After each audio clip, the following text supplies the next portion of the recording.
आपको मालूम है बेगूसराय में 1985 का वाकया है।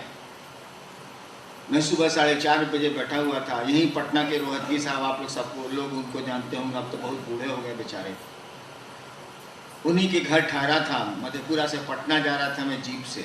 रात हो गई थी तो बेगूसराय में उस समय वो पोस्टेड थे, मैं ठहर गया था उनके यहाँ। अकेले रहते थे, परिवार तो उनका सिटी में है, उनकी पत्नी सिटी में ही हेड मिस्ट्रेस थी, तो रिटायर कर गई हूँ। सुबह 5-6 बजे 2 बजे तक तो हम लोग गप किया। 2 बजे के बाद सोने गए, वो 4 बजे उठ करके लगे दुर्गा सप्तशती का पाठ करने जोर जोर से। मेरी नींद खुल गई। उस समझ गया कि हिंगान साहब उठ गए हैं, तो बाहर एक तो हम काम बाहर बैठते हैं, आप पूजा कीजिए। तो कुर्सी बाहर बरामदे पर रख दी, हम कहते हैं ना आप पूजा कीजिए, हम बैठते। उसी समय एक आवाज ने मुझसे कहा कि तुम जो करते हो कहते नहीं हो। और मैंने कहा था कि मैं जो करता हूँ सो कहता हूँ। और अंत में आवाज ने पूछा क्या करते हो, मैंने कहा मैं शिव का शिष्य बनाता हूँ।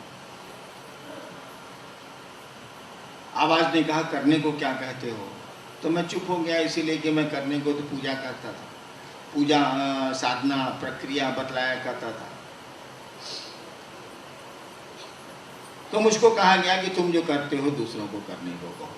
जिसने मुझको ये कहा कि तुम जो करते हो दूसरों को करने को कहो,